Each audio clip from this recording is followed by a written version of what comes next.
One of the major contributors to growth across the board is business. However, in a depressed economy such as the one that we're currently in as a continent, how viable is it for entrepreneurs to start a business? Well, to unpack this, we join now on the line by Dean at the Henley Business School, Jon Foster-Pedley. Good day, Mr. Foster-Pedley, and thank you so much for joining us. Thank you very much, Sakona. It's such a pleasure to be with you and talk about this subject. An absolute pleasure to have you here. And I'm sure for all our entrepreneurs who are listening right now, they definitely have their ears glued to their radios. Now, Henley has been unpacking the ingredients that are needed to build better businesses on the continent. This is something that is always sought after in the various corners of the African continent. Share with us some of the contents of what it takes to build better businesses here. I think the first thing is you've got to have a great resilience. Building a business isn't a straight path from idea to success. Typically, and in other countries, you will find that people try and fail and try and fail and try and fail. We stigmatize failure as if it were a bad thing, and nobody wants to fail deeply. But if you rethink that and saying that learning to build a business is simply that learning, you've got to go through times when the ideas you had don't work well, so you can get better at it. The problem we have is if we worry about failure, we don't try enough. And if we're scared of failing, we don't think of failure as something we can manage. And we really can manage failure. What you can do is you can manage failure if you see it as experiments. And you stay very alert, and you catch it very early. You catch mistakes early, and you make corrections early. The corporate way of thinking about business is this idea you have a big plan and you plow that out for a year, and every 3 or 4 months you look at what you're doing. And in entrepreneurship, you're looking at it 5 times a day. So you're in a very, very different world from it. So the point is, if you believe you can learn, your resilience, your passion will take you further. The people who don't get it right are the ones who just keep banging their head against a brick wall, a lot of rhetoric, but they're not learning. You have to manage your learning, then you can be successful.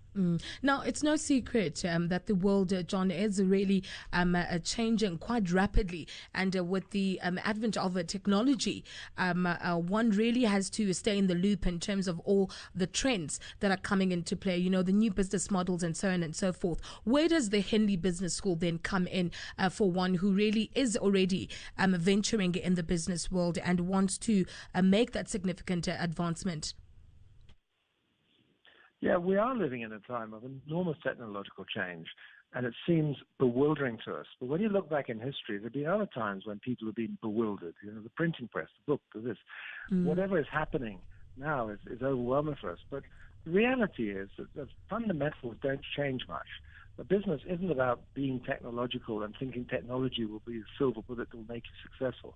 A business is about providing a value. Good business people understand what value means to people. You've got to provide things to people that are going to help them, whatever it is. You understand value. Steve Jobs used to sit in the corner of his stores when he introduced new products, just watching the consumers, seeing what they were doing, seeing how they're reacting, seeing how they liked it, and making quick adjustments. So the first thing you need to understand is what value can you bring to people? Now, technology may help you do that, but technology is a neutral force. It's like a gun. It can be used for good and often used for terrible things, or anything. You can use it one way or the other. You've got to harness that methodology, and it'll give you opportunities. But you'll never have a good business if you're not going back to the timeless basic of what value am I providing to people? How is this helping people's lives? How is this helping them improve what they're doing? And how is this providing something that's either amusing or interesting or educational or saves money or frees me up to do something else? The great businesses have all managed to do that. And so what we have to do is do quite a different sort of research. You have to sense people, look at people, observe people, be very acute observers of what people want.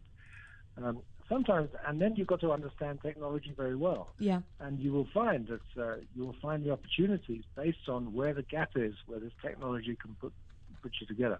So one other thing that great entrepreneurs do as well, and that is they have sort of crazy patchwork sort of set of collaborators and people that they know. They don't just know somebody in one area, a traditional area. They know all sorts of people who can do all sorts of different things. Yeah. And then when they understand that value, they can pull those people together quickly and create an object or a service of value that others haven't thought of because they haven't got those connections.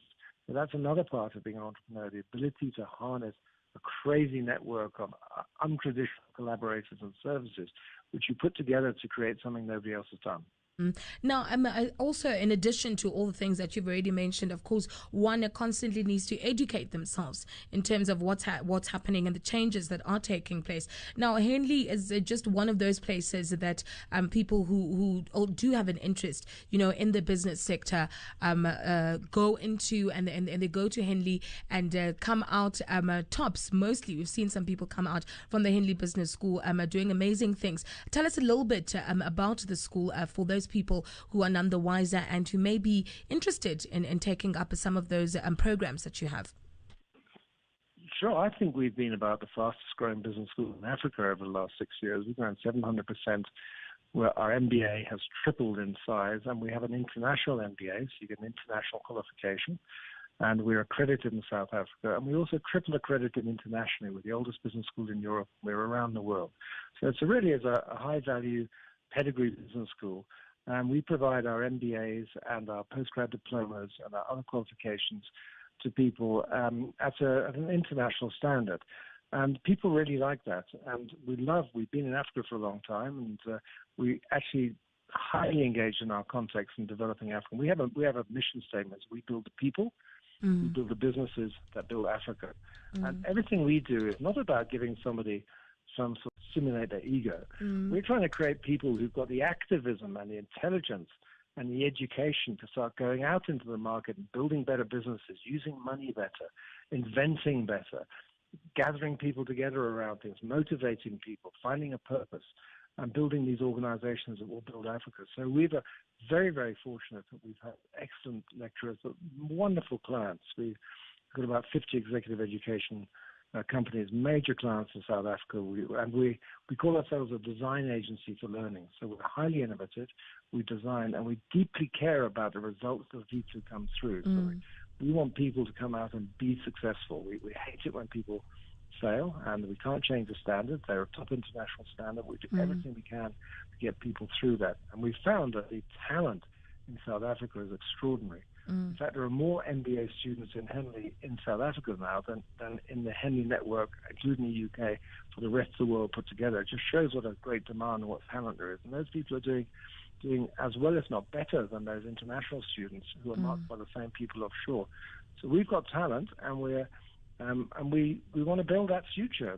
And we want to capacitate people and make them feel confident and feel brave and be intelligent and teach them how to learn for their lives, not just for a short period of time. Yeah. So for us, it's a real work of purpose. It's a vocation, and we love developing people. There's nothing more exciting. Well, thank you so much for joining us, Dean. Always a pleasure having you on the show, and I'm sure we'll be speaking soon enough again, just unpacking some of the things within the business sector. It's been a pleasure having you on the show. Thank you very much. We've got a website, henleysa.ac.za. We've got lots on there, and anyone's welcome to contact us for advice. We really welcome that. Thank you for the time. Fantastic. That was Jon Foster-Pedley. He's the Dean at the Henley Business School, and he was speaking to us here on Africa Midday, bringing the time to 42 minutes after 1 o'clock.